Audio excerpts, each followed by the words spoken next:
RTV Audio. Descarga la nueva app y disfruta de los programas de RNE y nuestros podcasts originales.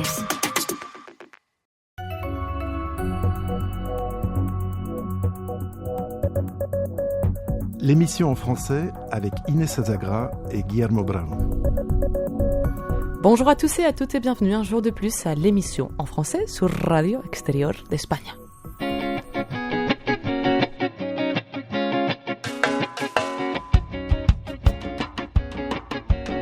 J'espère que vous avez passé un très bon week-end, chers auditeurs et auditrices de l'émission en français.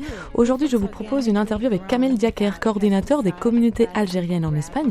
Et avec lui, nous allons essayer de nous rapprocher aux sentiments et sensations de ceux et celles qui résident en Espagne. Comment le résultat des élections législatives françaises peut-il affecter les relations politiques avec ce pays et la question palestinienne? Dans à peine 10 jours, Madeleine Pérou sera à Madrid dans la programmation du festival Noches del Botánico, une belle occasion de découvrir le Jardín Botánico, le jardin botanique de l'Université Complutense de la capitale pendant une nuit d'été. Nous écoutons un morceau de son dernier album, Take Care. No, I don't recommend a morose existence. Life is an art and perspective needs distance. Puis la chronique signée Elsa Yazbek Sharabati qui dresse un portrait sur une Galicienne qui habite au Liban depuis 1983. Elle s'appelle Marina Rodríguez Núñez. Fresh, locally sourced, and it doesn't catch fire in your sink, of course. À la technique, Juan Morello et au micro et dans vos oreilles, Inés Azagra et Guillermo Bravo, et à la production, Cristina Dorado et Marina Silva. Unionized grown-up souls, fulfilling desires, values, goals. Perhaps you should abstain. This is for your health. I know it sounds insane, but please take care of yourself. I don't recommend a morose existence. Life is an art, and perspective needs distance.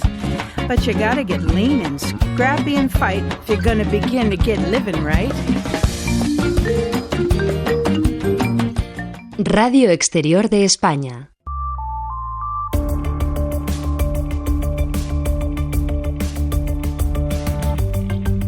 Le journal Libération s'ouvrait avec le titre « C'est ouf » et sur fond graphique, une photo des milliers de personnes rassemblées sur la place de la République. Aujourd'hui, c'est particulièrement important, oui, bien sûr, puisqu'on saura de qui est qui. On sait qui contre qui, mais là, on saura qui a gagné. Mon espoir, c'est de réussir à avoir un gouvernement modéré en France. Voilà. Moi, je suis française d'origine étrangère et c'est la première fois que je... Créant la surprise, le nouveau Front Populaire, 182 députés, est arrivé en tête du second tour des élections législatives dimanche. Nous écoutons maintenant à Jean-Luc Mélenchon. Le président a le devoir d'appeler le nouveau Front Populaire à gouverner. Ensuite, les macronistes et l'extrême droite, dont l'élan a été freiné par la mise en place d'un front républicain caractérisé par des désistements stratégiques et des alliances en vue de faire barrage à l'extrême droite. Fidèle à la tradition républicaine et conformément à mes principes, je remettrai demain matin ma démission au président de la République. Sur ce, quand le Premier ministre Gabriel Attal va remettre sa démission au président de la République Emmanuel Macron, lundi matin à l'Élysée, Macron lui demande de rester Premier ministre pour le moment afin d'assurer la stabilité du pays. Marine Le Pen, 143 députés, l'extrême droite n'emporte pas de majorité absolue à l'Assemblée, mais elle double son nombre de députés par rapport à 2022.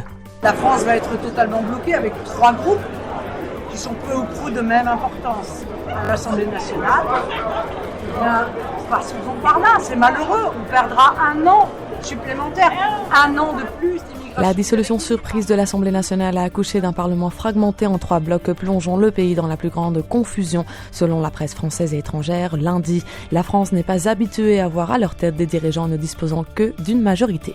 Un Premier ministre ou une Première ministre du nouveau Front Populaire.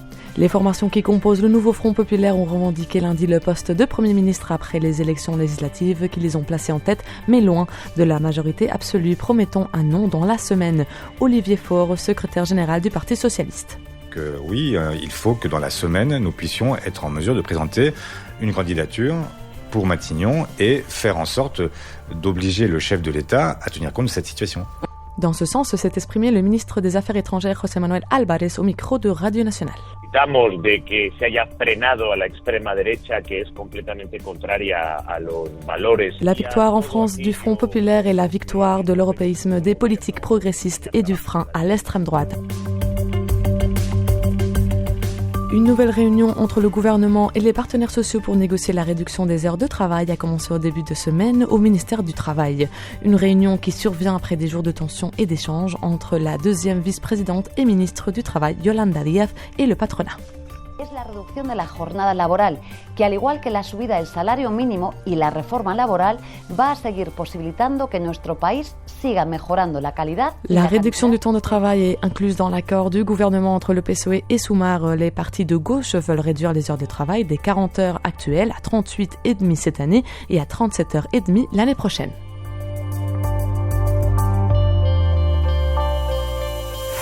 Le sommet de l'OTAN à Washington débute lundi, une réunion historique plus de 2 ans après l'invasion russe de l'Ukraine, pays dans l'archichambre de l'Alliance et en attente d'armes. Le président Zelensky est attendu.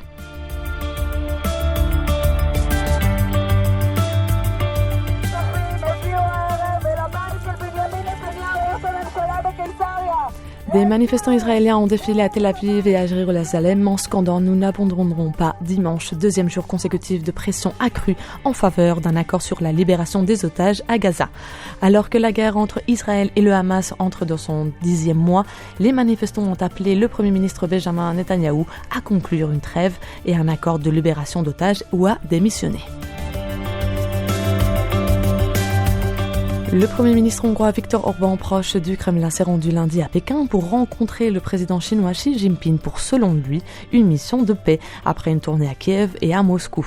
Le ministre des Affaires étrangères, José Manuel Álvarez, déclare: Sobre eso quiero ser muy claro y muy taxativo. El gobierno de España no respalda como viajes europeos los viajes que está haciendo el señor Orbán. Tampoco le gouvernement espagnol ne soutient pas les voyages que fait M. Orbán en tant que voyage européen et les institutions européennes ne les soutiennent pas non plus, déclare-t-il. Son séjour surprise dans la capitale chinoise intervient après sa visite controversée à Moscou vendredi, où le dirigeant hongrois s'était entretenu avec le président russe Vladimir Poutine à propos de la guerre en Ukraine. Radio Exterior de España. Je voudrais noter maintenant que l'interview que vous allez écouter à continuation a été enregistrée la semaine dernière, plus concrètement le mercredi 3 juillet par mon collègue Guillermo. De là, l'écart temporel évident et les prévisions des élections législatives françaises. Bonne écoute.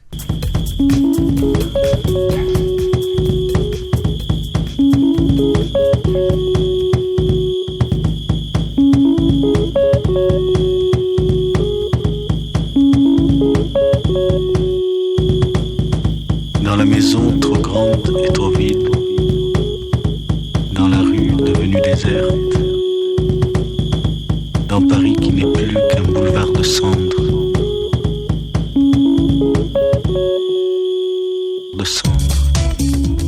Kamel Yaker est le coordinateur des communautés algériennes en Espagne. D'après les données de l'Institut national de statistique, près de 65 000 Algériens vivent actuellement en Espagne, en ajoutant bien sûr les Espagnols descendants des personnes algériennes. Il se place à la 17e position du classement, derrière les communautés marocaines, la plus nombreuse de toutes, et de quelques pays européens et latino-américains, historiquement très proches à l'Espagne.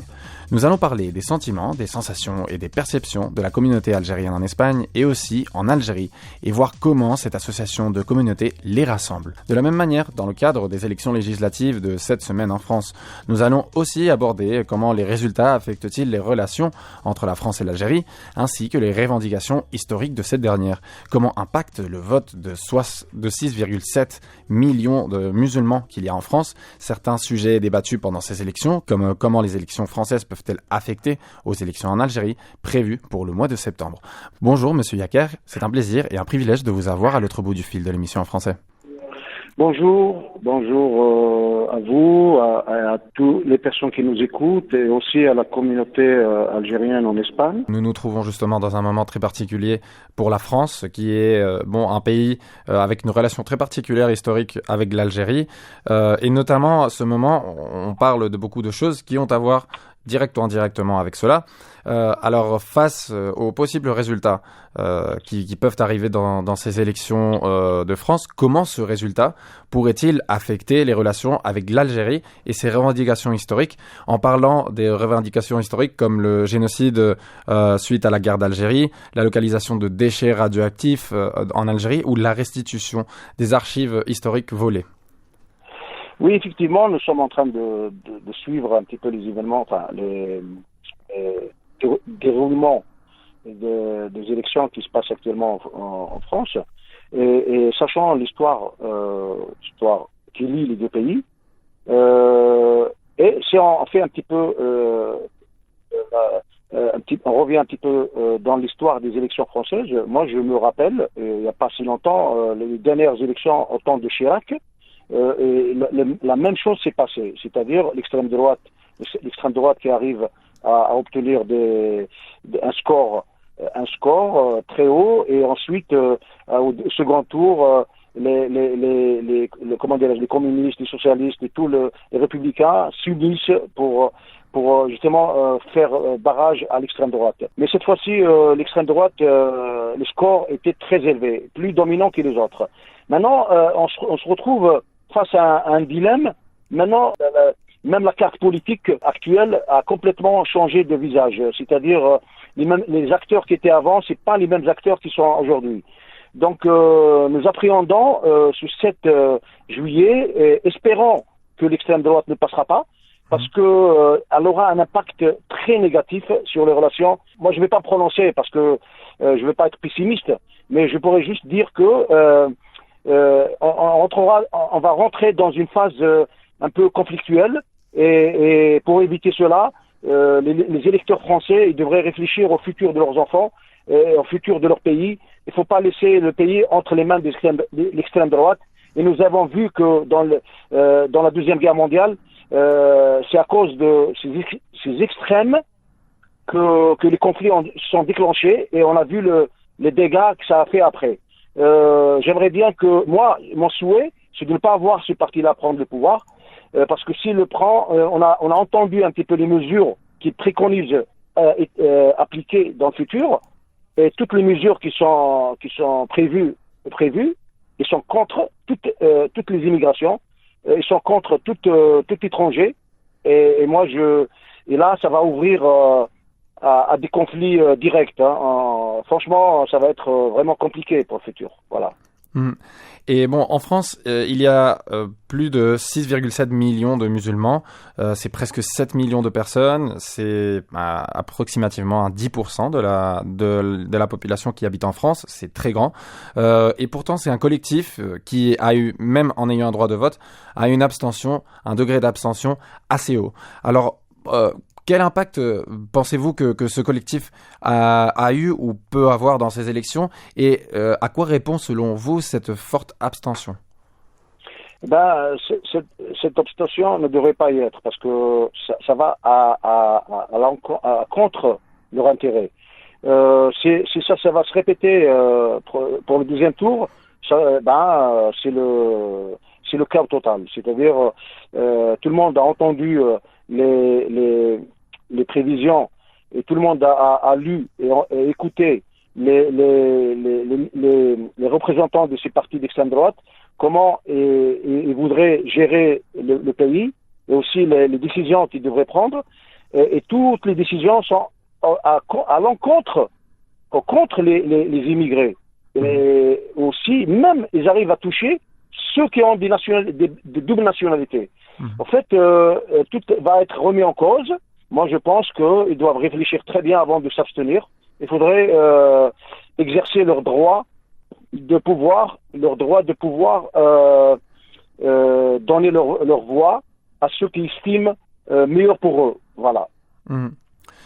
Et quelle pourrait être la relation entre les deux pays, entre la France et l'Algérie, si finalement le parti de Marine Le Pen, Rassemblement National, emportait cette élection? Et évidemment, on veut pas spéculer ni avancer quoi que ce soit, mais éventuellement, comment pensez-vous que pourra être cette relation entre un gouvernement si différent est si contraire finalement aux intérêts nationaux de l'Algérie et de ses nationaux à elle vis-à-vis des 5 prochains ans? Tout en sachant que tout ce qui se dit à l'intérieur de la France, c'est-à-dire qui est destiné pour ce qu'on appelle consommation politique, ça c'est pour avoir des voix, et pour aller vers ce qu'on appelle des mécontents de la société française pour avoir leur voix, pour gagner leur voix. Ça c'est du côté campagne électorale. Et maintenant, si réellement, moi je dis bien, je reste un peu, je ne veux pas prononcer parce que il pourrait y avoir une réaction de la part des républicains pour essayer de renverser les choses. La situation, mais si, on va dire, on reste dans le s'il passe, moi je pense que l'Algérie va réagir en fonction des décisions de ceux qui vont gouverner la France. Maintenant, s'ils veulent remettre en cause tout ce qui a été construit, écoute, l'Algérie aussi, elle a le droit, elle se donnera le droit de répondre à toute initiative qui va à l'encontre des intérêts de l'Algérie. C'est tout simplement. Si le futur gouvernement voudrait collaborer avec le gouvernement algérien dans l'intérêt des deux parties, l'Algérie a toujours répondu positif, c'est-à-dire travailler gagnant-gagnant. Maintenant, si ils viennent avec une mauvaise intention de nuire aux intérêts de l'Algérie, l'Algérie a tous les moyens de répondre. Hein. L'Algérie a tous les moyens. C'est-à-dire, elle sera, et la diplomatie algérienne, elle est suffisamment mûre et bien placée pour répondre à toute initiative qui pourrait venir, que ce soit positif ou négatif. Nous en Algérie, on s'inquiète pas trop. Hein. Nous, on est là, on est une société de paix. On voudrait travailler avec les gens qui cherchent la paix, et on est prêt à aller très loin dans l'échange économique gagnant-gagnant. Maintenant, si eux ils cherchent autre chose, l'Algérie sera toujours là pour y répondre. Il n'y a aucun souci. Oui, voilà. Et justement, en parlant des personnes qui éventuellement gouverneront la France, le candidat à Premier ministre du Rassemblement national avait affirmé que, et je mets entre guillemets, reconnaître un État palestinien serait reconnaître le terrorisme, et je ferme les guillemets, et il a souligné l'importance de, ouvre guillemets, protéger la communauté juive en France. Alors que pensez-vous de ces déclarations du candidat Jordan Bardella et sur le conflit finalement entre l'Israël et le Hamas? Là, vous me donnez l'occasion de parler d'un sujet que je voulais pas m'immiscer, mais là c'est un petit peu vraiment, c'est vraiment vulgaire ce qu'il a dit, ce qui a été dit. Moi, je trouve que c'est vulgaire, parce que tout est, on voit tout ce qui se passe en Palestine, on voit tout ce qui se passe à Gaza, on voit que là, le sionisme, il les a atteints, ces gens-là, il les a atteints, il les a aveuglés, ce qu'on appelle le sionisme. Donc, moi, je pense que s'ils traînent ce chemin-là, moi, je pense que, franchement, ils vont avoir beaucoup de mécontents autour d'eux. Ils vont ouvrir des plaies et des conflits autour d'eux. Mais la position, dire des contre-vérités, moi, je trouve que c'est malsain de leur part. Et je mâche pas mes mots, parce que ce qui se passe en Palestine, le monde entier, il y a quand même 192 pays qui reconnaissent l'État Palestine. Même les dernières déclarations du chef de gouvernement espagnol, Pedro Sánchez, a reconnu l'État palestinien. Et aussi les dernières condamnations du ministère des Affaires étrangères espagnol vis-à-vis de la Cour pénale internationale, qui a condamné l'Israël de tout le génocide qui a été commis, qui est en train d'être commis, qui continue d'être commis à Gaza. Mais je ne comprends pas comment ils peuvent réagir. Dans ces cas-là, ils sont ralliés carrément au rang des sionistes. Moi, c'est tout ce que j'ai à répondre là-dessus. Et un sujet qui est direct et indirectement lié à cela, Jordan Bardella et tout le Rassemblement national ont parlé de ce qu'ils appellent la priorité nationale. Et je me demande comment celle-ci affecterait-elle à la communauté algérienne et notamment à ce collectif que vous avez mentionné avant, les Algériens français qui ont une double nationalité. Est-ce que vous pensez que ces Algériens français ou franco-algériens vont être considérés comme nationaux dans cette priorité nationale ou pas? Enfin, ce qu'a dit le personnage que vous avez cité, il a dit qu'il devrait choisir entre l'une et l'autre nationalité. C'est-à-dire, il va remettre en cause la loi 68, c'est-à-dire la binationalité. Et bon, l'Algérie ne voit pas de bon œil ce revirement. Et là, ils ont libre choix de faire ce qu'ils veulent. Mais aussi, l'Algérie, l'État algérien aussi, a le libre choix aussi de faire ce qui est bon pour sa population. Et les dernières déclarations du président de la République, Abdelmadjid Tebboune, il était clair là-dessus. Il est défenseur, il s'est dit défenseur de la communauté algérienne à l'étranger. C'est-à-dire tout ce qui pourrait toucher à l'honneur et à l'intégrité de l'Algérien à l'étranger, et il est prêt à s'y opposer. Bien sûr, cela voudrait dire que la communauté algérienne à l'étranger, elle est protégée par son gouvernement, elle est protégée par les diplomates algériens. Et il y a des services consulaires, il y a des diplomates algériens établis en France, il y a 18 consulats en France. Nous sommes bien positionnés en France. Cela voudrait dire que si ils remettent en cause tout ce qui fait la stabilité des Algériens en France, écoutez, moi je pense que l'autre parti ne va pas rester les bras croisés, il va réagir. Il va réagir. Il peut dire ce qu'il veut, mais il faut aussi attendre le retour de ce qu'il va faire, c'est tout. Et une dernière question pour finir cette interview, c'est très dommage parce que on pourrait parler pendant des heures de tous ces sujets, mais bon, il y a des élections présidentielles en Algérie prévues pour le mois de septembre. Monsieur Tebboune a des fortes chances de les remporter finalement, mais je me demande comment le résultat des élections en France pourrait-il influencer les élections présidentielles à venir en septembre en Algérie? En France, en Espagne, et tous les Algériens qui se trouvent en dehors de l'Algérie, c'est-à-dire c'est tout le monde qui va participer à ces élections-là. Nous sommes complètement convaincus d'une chose, c'est que les élections qui vont se tenir le 7 septembre, ça va être, on espère, enfin on est sûr. Moi personnellement, je suis sûr.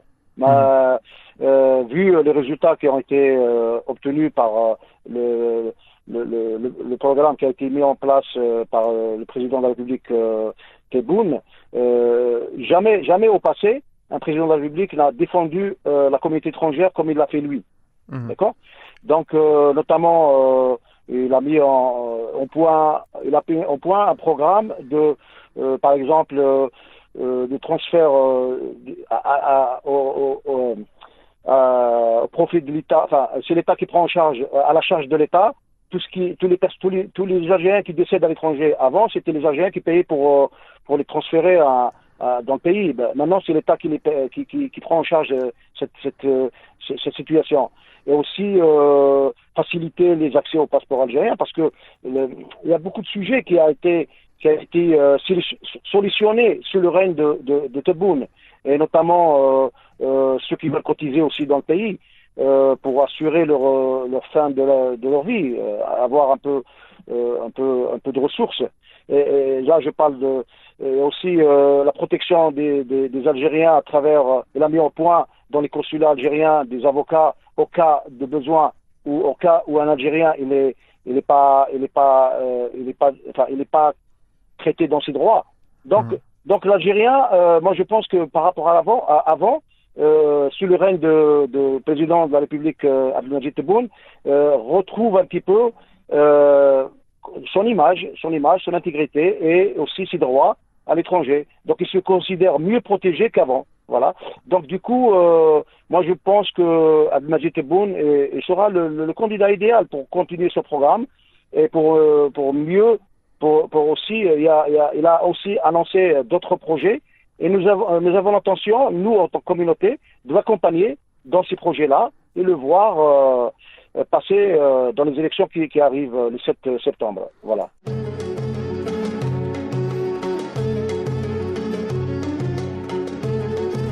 Entre l'Espagne et le Moyen-Orient, c'est une longue histoire et quand elle est racontée par une Espagnole qui vit dans la région depuis 40 ans, on comprend mieux. Dans ce reportage, notre correspondante au Liban, Essayas Beksharabati, dresse le portrait de Marina Rodríguez Núñez, une Galicienne qui vit au Liban depuis 1983.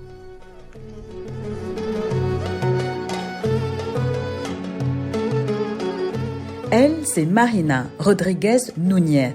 Blonde, le cheveu court et le verbe haut, personnage truculent à souhait, elle fait partie du paysage culturel et linguistique du Liban depuis 1983. 40 ans qu'elle enseigne l'espagnol à l'Instituto Cervantes de Beyrouth, qu'elle a suivi d'emplacement en emplacement au gré des guerres et de la situation du pays. D'abord dans la rue Hamra, dans ce qu'on appelait Beyrouth-Ouest, puis en plein cœur de la rue Mahrad au centre-ville, et même aujourd'hui, à la retraite, elle continue de venir au nouvel emplacement de l'Institut culturel espagnol à Beyrouth Digital District. Mais cette fois, en tant qu'auditrice de clubs de lecture ou de conférences qui lui rappellent sa douce Espagne. Et pour cette septuagénaire dynamique, tout a commencé par une histoire d'amour. Interview 1, Marina. Et oui, je suis venue parce que j'ai tombé amoureuse d'un Libanais, mais en Espagne, hein, pas ici au Liban. C'est lui qui a frappé la porte là-bas. Et comme ça, on est arrivé, puis vous savez comment sont les Libanais. Oh, au Liban, et c'était encore la guerre, mais au Liban, il m'a vraiment fait un enchantement de Liban et je suis venue. Mariée à un médecin libanais, elle est venue, s'est installée au pays des Cèdres et c'est ici qu'elle a éduqué ses 2 enfants. Je suis très satisfaite de l'éducation au Liban, de la formation. Et je la trouve qu'elle est vraiment très complète et surtout par rapport aux langues. Ici, il y a une formation des langues plus forte qu'en Espagne. Mais je suis très contente de la formation de mes enfants. La voix puissante et le ton dynamique d'une professeure d'espagnol qui a fait aimer la langue de Cervantes à des générations de Libanais, Marina sait peser le pour et le contre de chacun de ces pays. Comme une abeille, elle sait choisir le nectar de chaque fleur pour en faire le meilleur miel. Et d'ailleurs pour elle, la relation entre l'Espagne et le Liban est une vraie lune de miel. Moi, je dirais plutôt que les Libanais ont de l'amour pour l'Espagne. Et encore plus, c'est-à-dire, vous savez qu'au Liban, qu'il y a beaucoup de Libanais qui ont été en Amérique du Sud. Alors, il y a une liaison pour laquelle ils sont attachés à l'espagnol. Et puis les Libanais, c'est connu, ce sont des personnes qui aiment les langues. Lorsque vous parlez, il y a des mots en anglais, en français, même. Enfin, c'est pas difficile d'enseigner l'espagnol au Liban parce qu'il y a un attachement culturel. Entre ces 2 pays, Marina sait qu'il y a surtout un attachement sentimental. Quand elle est au Liban, elle a la nostalgie de sa chère Espagne et quand elle va dans sa Galicie natale, elle a hâte de retrouver Beyrouth, le Beyrouth qu'il a adopté depuis 4 décennies. Et quand on lui demande ce qu'elle aime le plus au Liban, elle répond « La générosité des Libanais ». Et à la question de savoir quel est son plat régional préféré, elle nous raconte cette anecdote. Le problème, c'est quel est le plat. La question, vous devez me poser, quel est le plat que vous n'aimez pas? Quels sont les plats les plus... Ah, j'ai une petite histoire. Lorsque je suis arrivée, j'étais chez une famille qui était en train de préparer le kishek. Et j'étais nouveau arrivée, et j'ai commencé à parler pour moi. Ah, mon Dieu, mais ces gens-là, qu'est-ce qu'ils mangent? Quelle odeur! Je vais manger ça, je peux pas. Et pour moi, maintenant, le kishek, chez moi, ne manque jamais. Il y a toujours un plat de kishek. J'adore le kishek. Si vous vous demandez c'est quoi le kishk, Vous n'avez qu'à venir le goûter. Marina vous promet une dégustation hors du commun. Tout comme ce personnage. Elsa Yazbek Shahabati pour l'émission en français Radio Exterior de España. La cama sin ti, una playa sin gente, un jeque indigente, un puchero sin sal. Le festival de musique Mad Cool commence à Madrid ce mercredi et un des artistes espagnols invités le premier jour est Resby. Nous l'écoutons maintenant en collaboration avec la chanteuse barcelonaise Lia Cali. Le morceau s'appelle La vida sin ti. Je vous embrasse très fort et à jeudi. No hay dinero en este mundo pa' comprarte y no hay palabras en el mundo pa' decirte. Y sé que hay más de una por ahí que va a envidiarte, pero intentaron igualarte y quedó en chiste. El brillo de tus ojos es como un diamante y ni con peso encima puede destruirse. Una obra de arte no puede copiarse y si quieren robarte tendrán que batirte. Hace mucho tiempo que quiero complacerte y verás que no es fácil, mujer. Dame tu palabra de que vas a quedarte y lo harás cuando no haya tan bien. Si supiera en qué parte del mundo estás, yo me movería pa' volverte a ver. Te olvidaste de mí por echarte a volar, no hay quien pare esos pies. Tú la ventana al mundo donde yo miraba, pensaba en futuro y de color pintabas todas mis mañanas, todas mis locuras, ahora tan distantes, tan llenas de dudas. Y estas mariposas ya casi ni vuelan, están atrapadas, envueltas en tela. La vida sin ti no es como yo quisiera, la vida sin ti no es como yo quisiera. Puede que el camino nos separe, ahora mismo no sé ni dónde estar. ¿Pa' qué fingir? ¿Pa' qué pensar que estaré bien sin verte? Dime que todo es mentira y cuando me despierte no es la realidad. Dime a ver lo que hacer para verte. La cama sin ti, una playa sin gente, un jeque indigente, un puchero sin sal. La vida sin ti, una guitarra sin cuerdas, un mechero sin piedra, un vuelo bajo el mar.